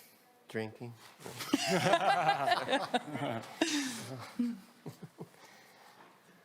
Do you want to answer? I'll definitely answer. The answer is yes. Like there's a lot involved, and there's a lot of people and resources and money, and there's sometimes it can be overwhelming, like the thought of like on your way to work and what's at hand, and sometimes it's like feels like just very overwhelming. But the way I get through it is again, it goes to like all the people that I'm working with, that I hired.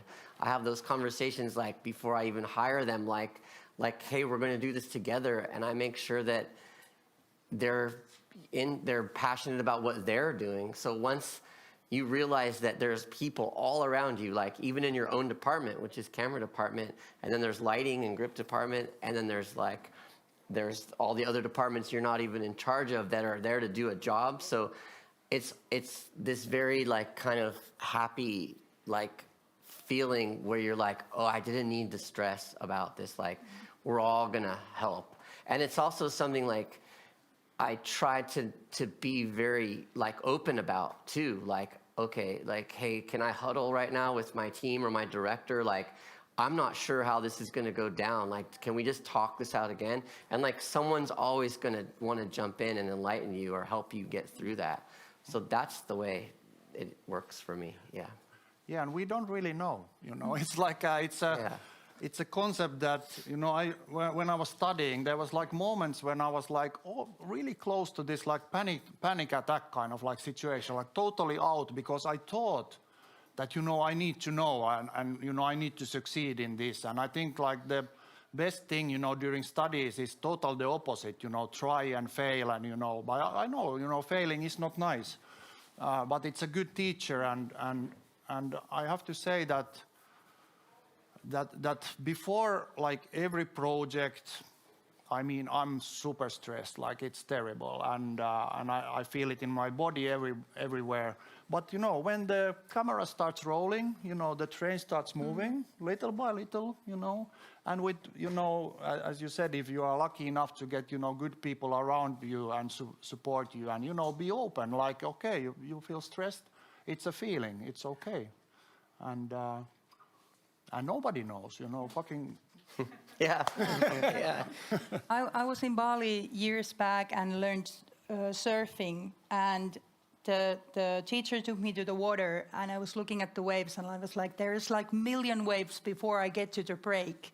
So I have to start battling out before I can even learn to surf. I need to battle out endless time, and like time that it feels endless. And I was like, I can't do it. I'm exhausted already now. And he said to me that you can't look at all the waves. You have to look at the one wave by wave. You battle, then you dive with the board. Then you battle, you dive. You battle, you dive. You go wave by wave, and then you're finally there. So I think that was a good good method for productions as well. You can't take the whole, like I have 100 days of TV series, I can't do it. I can't. It's night mostly, and we have massive lightings. You go day by day, you go wave by wave, and you have the crew.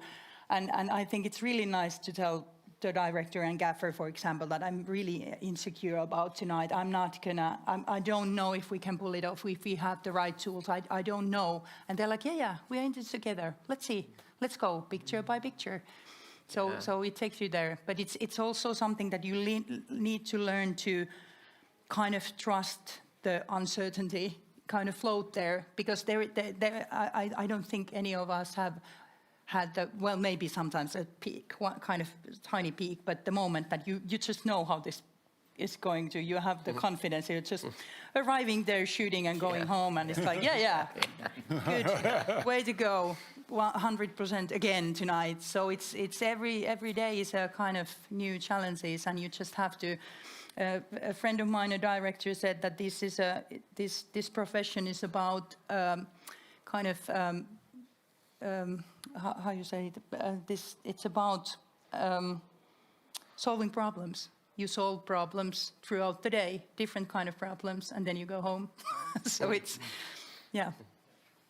Maybe it's also good to remember that it's all natural to be kind of nervous, and what happens quite often is there's a half an hour ride to the location.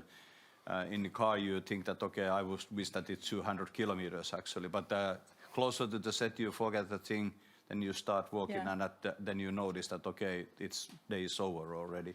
It's like Olli said, that you share this thing with people who are willing and capable of doing it with you as well, so that you are not there alone, at least not in like an actor saw at the front of the camera. Yeah. Also, not to mention, I think it's kind of empowering to someone that you're relying on, you know, like someone that works for me, and I'm confiding in them, like, I don't really know how to do, like, what, can you give me some advice, or what would your idea be? And that's empowering that person, you know, and that's a good thing, you know. They're gonna like give you more help, advice later, knowing that they can do it, that you've given them that opening to do it. Yeah. So I briefly asked already before the break about your style. Is it something which you can describe or are willing to, or where it's visible? Have you noticed something about your style? Chris, you can start maybe. Oh, okay. I think that style is an interesting question because, I think that you can identify, or I can identify some of my work, especially like my earlier work, because I, like everyone else, appreciate art in my own way, right? It's my own perception, my own like influences. So I gravitated to films that were like that were similar. So I was choosing work that was stuff that I wanted to do, stuff that I was interested in. But then later, I was able to take jobs that were like sort of out of my wheelhouse, so to speak. And that was like, again, going back to that thing we touched on earlier, which is like challenging yourself. And like, I think it's important to, for me anyway, to like understand my role here. Like I'm acting as a cinematographer for a film, which is like one part of the filmmaking process. So like when I read a script that I really like gravitate to or find is like really challenging enough for me to want to do it, now I adapt to that thing. And of course it's like gotta have some of my, I don't even like to call it maybe style, because I think it's like I'm trying to like respect the work in front of me and just do what the script deserves. Like in my particular career, I've done a lot of like indie movies, I've done some westerns, and they live in this like sort of like independent, like $2 to $5 million US. And my friend Autumn was about to do this movie called Emma, which is a Jane Austen book.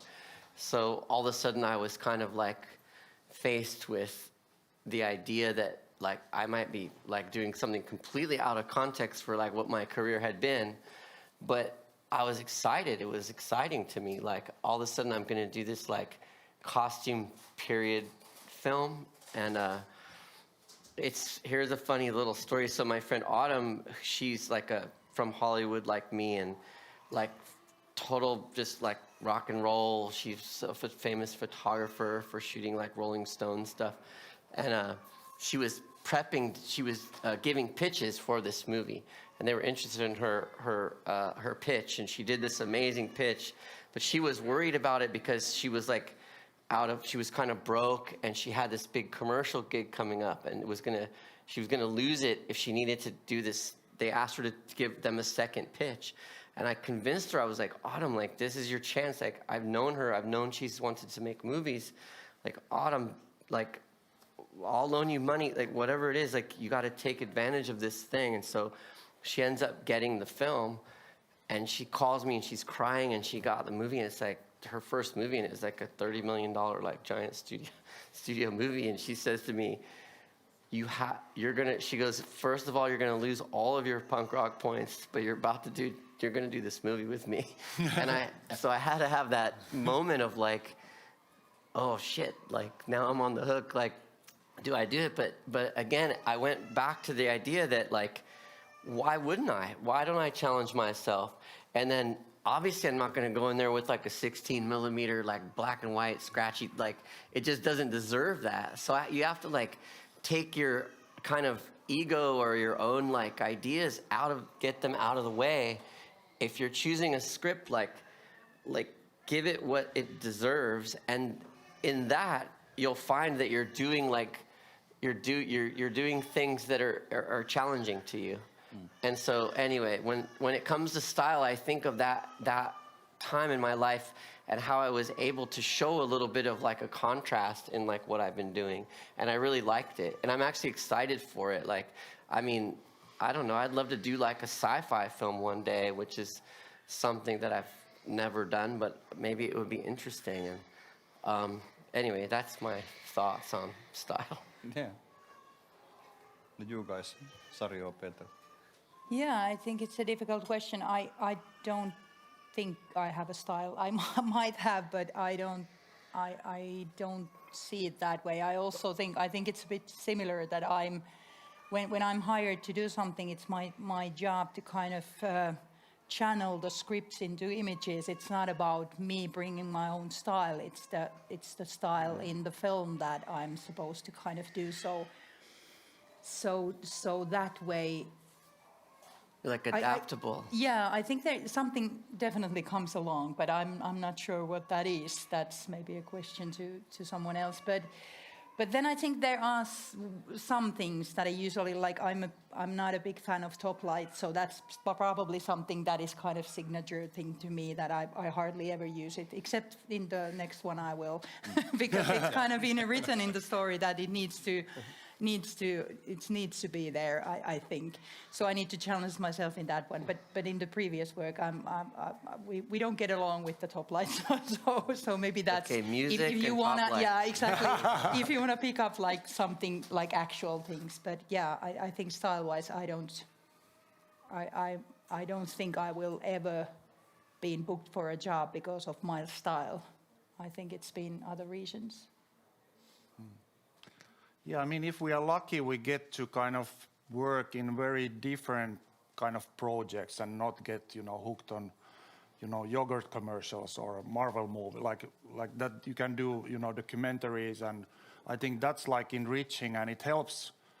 If you do documentaries, it really helps doing, right decisions in feature films.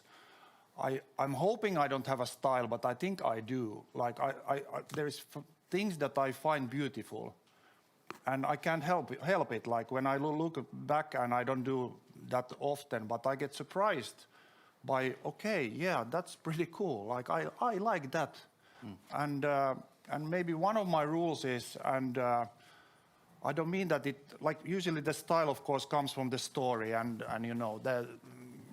I don't really care so much about technology of which box you choose to shoot it on. I care a lot about lighting and the lenses for sure. But for me, kind of not being boring is maybe one of the, don't be boring, Peter, is my style of working. And of course, like, that's a very personal thing, and it definitely has to come from the collaboration with the director and the production designer, and be in tune with that, but don't be boring. Yeah. That's really good. Maybe the reason why I asked is also because I just asked my brother that have you seen the commercial, which I saw that, and he said that it looks like your style, and I was really kind of annoyed. What do you mean my style? And at the same time thinking that what is my style, because I would like to have some, but on the other hand not, because it have to fit to the script and kind of get along with the story, and it's also exciting, like you said, to try out new things and challenge yourself. So. Yeah, because always like within that, you're going to have like the things that you gravitate to, but that's a personal thing. Yeah. Each, you know what you like, so that's probably going to be a through line in everything. But it's also got to be like adaptable, because we work with directors that have a vision and we're sort of jumping on board and hopefully influencing a bit. But it's like, I don't know, it feels like it's nice to take these projects on as like a new challenge. Like, even when it comes to like equipment and lenses and tools, for me, I like to just like try to forget it all and just like find, like I do as much testing as I can. I usually, on my films, I get like 5 to 6 weeks of prep, and like, I'll be damned if I don't do like 4 to 5 tests, like proper tests with like lenses, filters, cameras, like exposures, like every ASA, like let's find something that like works for this new thing, And obviously you have your old, you have your database of things that you can like recall, right? So you pull up things, but it's really interesting to find like the faults in things. And it goes back to like days with film where I used to work with Harris, and we were like, we were flashing it, we were lighting it on fire, we were baking it, we were doing everything to the film to like try to find something new and sort of magical in there.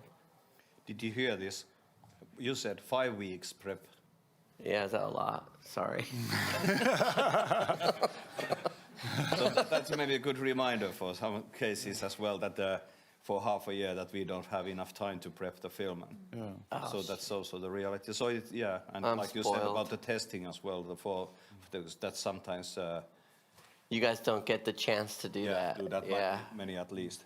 And Yeah. it should be obvious that you have to kind of a prep before you start doing. I know. You know what? It's also like knowing like Yami at Camera Firma, or like in different places I go, I get familiar with the camera house, and like I met these guys like on my like third day here. It was like, okay, like let's get this relationship going, because I want to come in on any chance I can to start this process, you know. And I had our other AC, Naya, do you know her? She was like fantastic. So she would just like show up, and we were just putting stuff together. And I was already like, week one, I was already like trying to pull these lenses. And those guys have so many incredible, like there's so many conversions now of lenses. And like White Point, for example, is doing stuff like, it's all so interesting to me to pull from like glass, filters, lenses, like cameras, and then what camera settings and what LUTs lookup tables you're using. And yeah, there's a big pool to grab from if you know. Yeah. No, Peter, for example, what was in your previous production, what was the pre-production time in Westworld? Oh, it was great, but the COVID kind of fucked up the whole kind of there was a lot of like COVID-related issues to come from Finland to United States. So I had to prep in Mexico City actually, and have these Zoom meetings and stuff like that. I just wanted to add something about the style that just came into my mind, that I think I'm capable of pretty many things, but for example, Kaurismäki, Timo Salminen's style of lighting. Yeah. Like I've been thinking that's like so different and so peculiar that Yeah. I'm not sure if I could do that. Yeah. It's interesting. Yeah. It is unique, right? Yeah, he uses like lots of hard light, Yeah. even like front light. Smoothed, yeah. Yeah, that's another thing. Like I love Aki Kaurismäki. But those are also I feel like I've seen them all, even his short films. Now I went down like a rabbit hole of like, all right, this is like someone I really like. Yeah, you have to get those old 575s and Fresnel 4Ks. There you go. I don't know if I would do that, but I'm just saying I like his movies. No, yeah. About the style, still one more thing about that. Are there any other people who are affecting the style? Let's say, for example, agents. Agents? Is it like that they recommend to take a certain path in your career or something like that? Or does it affect any of that? Oh, no, my agents are there they'll give me advice when I ask them for it, and then they'll send me scripts if they think it's something that I'd be interested in. But I think I have a very healthy relationship with my agents. I love them to death. They're like these beautiful people that, like, there's no, like, I have my commercial agent within the agency who's there for, like, when I want to do commercials, I do commercials. And when I'm doing my movies, I have these amazing women that, like, we speak the same language. And, like, if a movie comes up and it's like a low budget, big budget, or out of town, or whatever, I have the conversation with them. Well, what do you think? It's like, all right, well, you just got home. Do you want to do that? It's very healthy to me.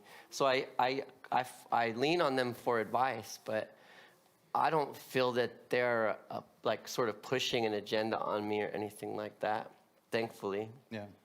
Yeah. What about Peter? Yeah, I still don't understand the whole agent business so well. Like even after 7 years of, and changing agents but I have to say that you have to find like a person who understands you, who understands what you want to do.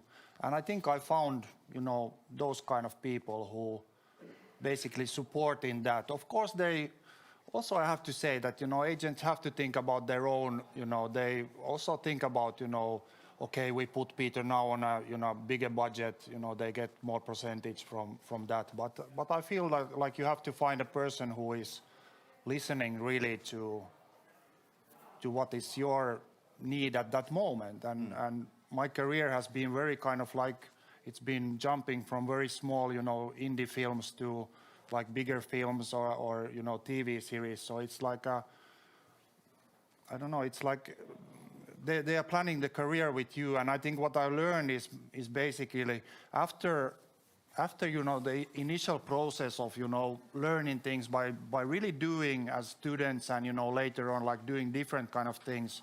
I shot a lot of romantic comedies, although I'm like totally into doing very dark film noir stuff. But in the end, I think the agents, they've been a big help in kind of also saying that, okay, you shouldn't do this. Like you know, this is going to hurt you, or it's as important at some point in career to be able to say no to some things, and it's sometimes very difficult. So that's kind of that kind of communication is important in my opinion. It's difficult because like you want to work. And it's like, they're like, maybe you shouldn't do that. Yeah. But that's like good. Yeah. That's like an agent not just looking out for their bottom line. Exactly. They're looking out for you. So to me, that's a good sign. Like, don't do that. Yeah. Or this is going to look really bad on your IMDb. Like, I was really surprised that this kind of thing happened. But you can have like a reputation. Oh, he went to do that film. And then you are kind of like in that category, which was surprising to me. So that's why I say I don't understand it yet. Like it's totally unclear how it works. Who is your agent? Just curious. I know your agent very well, Julie, right? Oh yeah. I'm at WME. Oh okay. Cool. Grant Isles and Jason Pagney. Nice. And you, Sari? No, my agent is 5-year-old. A lady called Sela, and she kind of makes me to choose whether I want to use the heartbeats with this script or with her. So it's kind of. She sounds good. We should talk later. I recommend her. But that's a good relation. Because I remember my son was marching around the film. I said that I'm going to go to negotiate my salary for the next film, and he said, my name is Rane Ronkainen. I'm so humble that I don't want to ask too much money. I'm not ready to spend holiday with my son. Okay, I got the point. I have to be tough. Anyway, but these times and the technical development, how do you find it, with the bigger ISO and, steering lights with wirelessly and stuff like that? This one? I'm not very I haven't been that super technical that I study all the gamma curves in school. Like I'm not that person. I feel like for me I always like when I started working on film crews on assistant level, I always tended to go to the light department and not so interested in technology. But these days, of course, I get super excited about the wireless possibilities. I think we've been lately using a lot of these big LED stages, like volumes where you can create backgrounds. I think it's quite interesting compared to green screen technology because it's interactive and it's much easier. And camera lens-wise, I'm part of this company called White Point Optics. I've been kind of like obsessed with lenses for a long time. I feel like when we started using digital more, some of the magic of cinematography kind of got lost because we had, that laboratory thing and that secretive. And part why I took the job of Westworld was that, I knew that this is a show that will shoot on film and I would have amazing experience of, exposing for, millions and millions and millions of feet of film. And, to get that opportunity these days is just, fantastic. And I still think, there is, for every project, there is different kind of like, you can use an iPhone, you can use there is so many ways these days to make films, but my love is towards, emulsion and I love exposing film, and I think it's just like super like for me it's beautiful, and it brings back that magic and that like excitement and that kind of focus of, not people being by the super sharp monitors and, knowing exactly, every detail. I noticed that with film, people kind of, they really are more present on the set and, you know, thinking about the details, and it's kind of like more... They respect it. Yeah, it's quite interesting thing, but I don't even know like the latest red cameras, like what's happening. I'm sorry. Like, like every project I try to find like that method to do that, and there is like some cameras that are capable of doing this, and some lights that are capable of doing that. And I've been working now a lot in United States with a gaffer called Jim Planette, who is like 81 years old. So he's pretty cool with the new stuff, but with him, like, I noticed that it's so cool also to go to the old stuff, and, you know, like there is the pinza and like the simplicity of it. And I think my love for documentary brings, you know, me always back to this simplicity and, you know, going down to basics and not needing so much stuff. But definitely the wireless LEDs and all the tubes are amazing. I have to say the same thing. I'm not technical at all, and it's kind of funny because it's one side of the job. But I usually I'm not a big fan of the internet pages and people who, you know, study the kind of like talks going on internet. I'm so not that person, and I'm also not the person who wants to shoot 8K because it's so, you know, brilliant. It's not when you see all the pores in the skin. It's not not for me. So I usually put some, you know, piece of glass and some sausage on it, and then it's on top of the camera, so it has this film kind of softness or something. I usually need to more do damage to the digital material than actually I kind of don't like it the way it is. But yeah, usually what I do is that, for example, with gaffers, I talk to them quite a lot about the feeling I want to have, and the kind of, I might be really abstract, like I want to have this powdery feeling light, and they're like, okay. But usually we kind of, as you said, film is an international language, so you kind of get there anyway. And I usually let them choose. If I don't have a specific thing, I let them choose the tools because they know better and they usually bring out like good solutions, but I'm not that into like, I definitely need these ones. I don't need, they need, because they work with them. I just need the feeling and how the light has to be.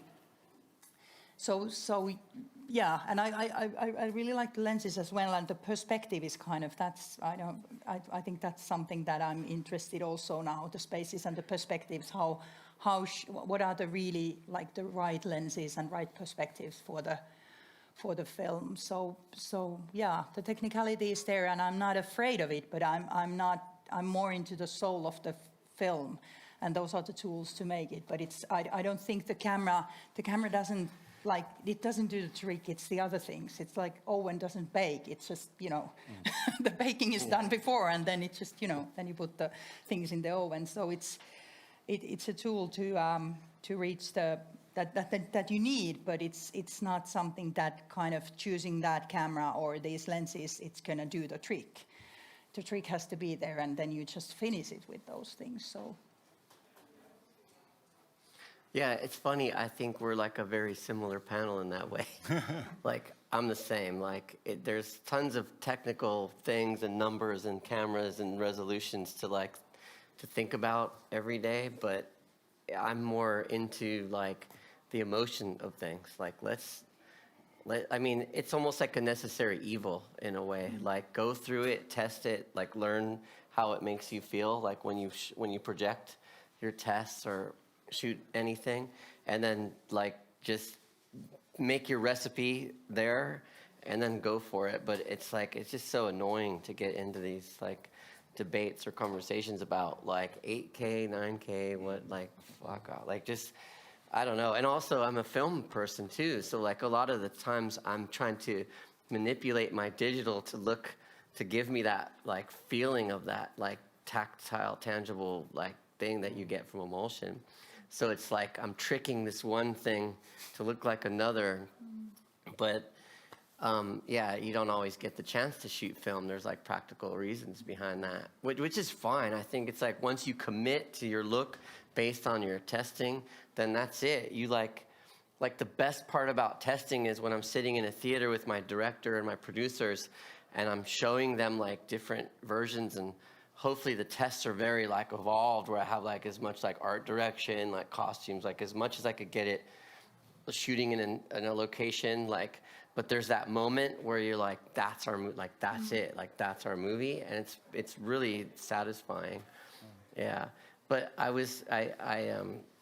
picked up on what you were saying too about like just being able to talk to your crew about like a feeling, like you shouldn't maybe have to know what the lights are outside the window, what diffusion it is. Like, I mean, I think we all kind of know it, like, you know, I can say, but the funny thing is with some of my crews, I'll say like, okay, like let's put an 18K outside and put it through some like quarter grid and cut it, like maybe we'll put an opal, whatever. And then I look and they're doing like totally something different. And it's like they know what I mean. So like that's also like a funny like thing that happens. Yeah. But yeah, it's like almost like I feel it's like don't let it get in your way.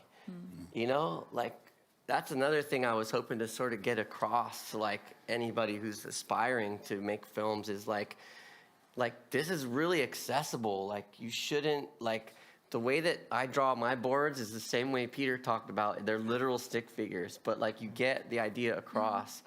And like you can shoot on phones, you can shoot on anything. Like you can still make a great movie or a great like emotional or whatever you're trying to make on tons of different things. So like I wouldn't ever, I would always encourage everybody to just like find the resources. Like, you know, you have a friend or a brother-in-law or somebody, an uncle, somebody's got a camera, like dig it out, like make the plan, just like do it, you know?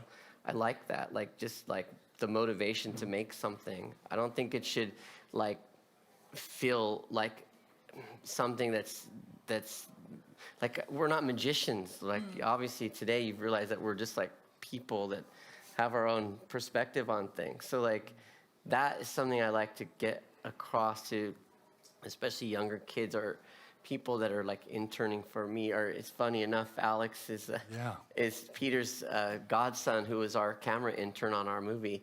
And like day one, I've never met him. He sort of looks similar to Alex, to Peter in a way, but I don't know him. He was setting up a monitor for me, and I hadn't met him yet, not in the prep. He was just there it was a test day, and he was setting up a monitor, and I just wanted to kind of like get this while it happened. And he did it in a way that I didn't like. I wanted it to be like, there's a certain like protocol, in my opinion, where the monitor should be. And I explained it to him, and like right away, he was just like I could tell he was processing it. He did it, and then all day, it was like he was looking at me. He was hungry for like knowledge. He was hungry, and like that's it, man. That's like you could be the guy that shows up on a set and has never been there, and like in no time at all, and all it is common sense and like paying attention and like a good work ethic. Like I feel like those things are just like, and maybe this isn't even just for film business, this is for like everything, but to me it's like if you have that and you're thirsty for this knowledge or hungry to make it, like you could do whatever. I mean, I think I worked with kids in Hollywood that like you see them and they're PAing, and like 2 years later they're like my director. You know, it's like that's a reality. Like, so anyway. And considering Jani's question, I was just thinking very, let's say, kind of a practical things about this development, which is always raised up on top of the things that how much it has changed, but maybe just the change is actually. There are benefits and there are some drawbacks as well, because in some cases it even slows down because things doesn't work or whatever.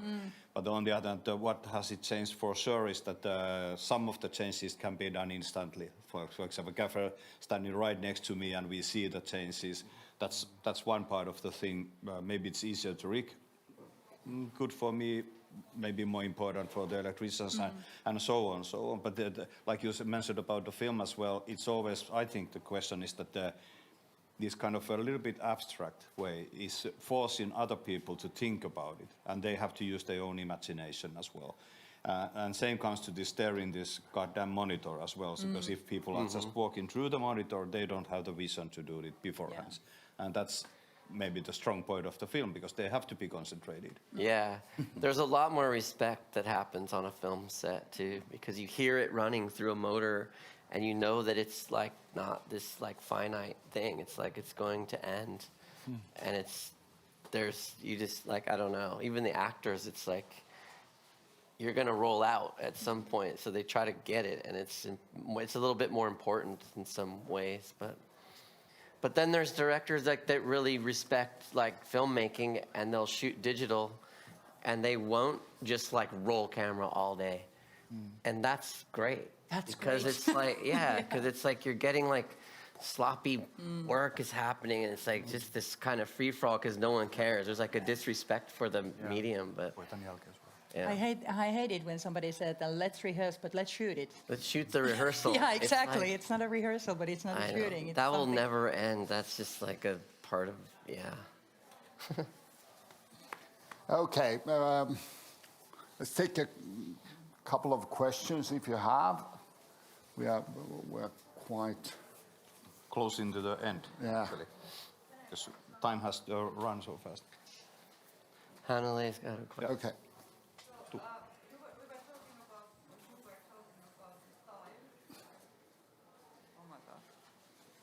You were talking about the style, and I was thinking, like, have you ever had to work against your own style or your own will? For example, director has completely different you. So how do you handle it, and how do you live with that?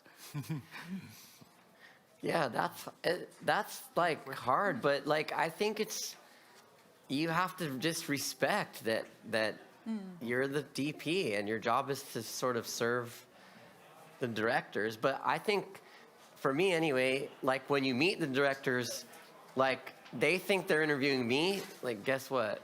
No, I'm like finding out. I'm trying to figure out like if they're really serious about what they're going for, and if it is in line with what I want to do. And I've turned jobs down when I sort of get the feeling that they're kind of faking it, or it's not, or it doesn't end up being in line with something that I am interested in. But that happens before. So if it switches on set for some reason, it's usually not so bad that I'm like, oh, I hate this job, I'm going to quit, or it doesn't. It's just something you got to kind of live with, I suppose. Yeah, I've understood from the feedback from directors that I'm pretty active DP, that I'm, giving a lot of ideas and, like pushing, and I think pushing the envelope and, questioning and, of course, directors are different but there has been like moments where, I'm totally, and these things, as you said, like when you meet with the director, you will know little by little, okay, this will go well. But there has been like some cases in United States where I've been kind of from the producer side, from a higher side, like I've done like, in my opinion, like really, really interesting stuff. And it hurts when you kind of like are told that, but this is not the way we do it. Like you have to do it like this. And again, like super boring, and then the feeling is kind of like, okay, I'm gonna do this, but I'm never gonna work with these people again. Like, yeah. I think it's if it's something that the person the director can explain it to me, that there are like really inner built need that it has to be like that I haven't seen it, but it's kind of in the script. If we can kind of convince me about it, but if it's just that it would be so cool, then I will just, it's a completely different thing. But if we can really honestly talk about it, and he convinces me that this is definitely the film benefits from this thing, even though I think it's kind of wrong, then I think my job is to execute that.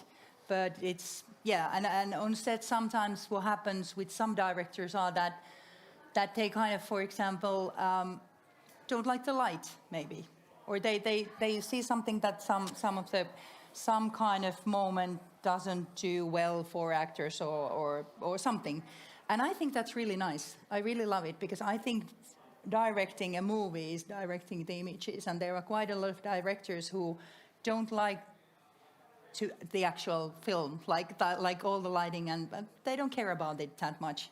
So I get really thrilled because when somebody sees something that could that be a little bit maybe darker or something? I said, hell yeah, of course it can, because that's like you see this thing, what is happening. We're working together, so I really like it. That's a really good moment, I think. Thank you. Then just one more question. Anyone? I have one. Yeah. Peter mentioned about the LED screens. In my understanding, it's not like in really common use yet in Finland productions, or is it? But how do you see the use of the LED studios? What kind of scenes you can and should maybe shoot in that kind of environments? Maybe car scenes or... Yeah, I mean, car scenes are really, really nice to do with them. If you look at the green screen car scenes, like I can tell it even these days, but that interactive thing is like, it's great for that, in my opinion, because, you know, I like the reality. I like the locations. Like, I don't like to be in a green screen or, you know, in a studio. Like, I always, if there is a possibility to choose a location, I will go to a good location because it gives so much to the, you know, to the actors also, to the feeling of being in a real place. But of course, there's practical reasons and financial reasons that is not always possible. But what it gives, like, basically is, I mean, good example now is, you know, these big Disney products like Mandalorian and Return of the Jedi, Obi-Wan Kenobi, like making things that are not possible. Like, for example, on Westworld, we made future Times Square, like New York, you know, 100 years from now. Like, of course, we couldn't, you know, nobody can shut down Times Square, I think. Maybe. No. I've never done it. All I get is 5 weeks prep. It doesn't mean I can change So there was no other way than to kind of create it digitally, and then you kind of create the pathways, and, you know, it's like pretty interesting in doing stuff that is not possible. Also, like, we did some train scenes where, you know, the scenery, like, it's something that is a little bit expensive at the moment, but it can be much, you know, easier for the production to do, or you know, making like big screens behind the window that are interactive and can change the light. So I think it's pretty interesting stuff that is happening in that regard. And it's nice that it's happening in Finland as well, even though our budgets are so much smaller, but still I've been in that studio also a couple of times already, and we have had discussions about it. So it's kind of there. And I think it's gonna, as you said, there are many things that we can benefit from that one. Thank you. I'm really thrilled that you all stayed after the pause, and you've been a great audience. And I want to thank our great masters of cinematography, these three friends. Thank you, guys.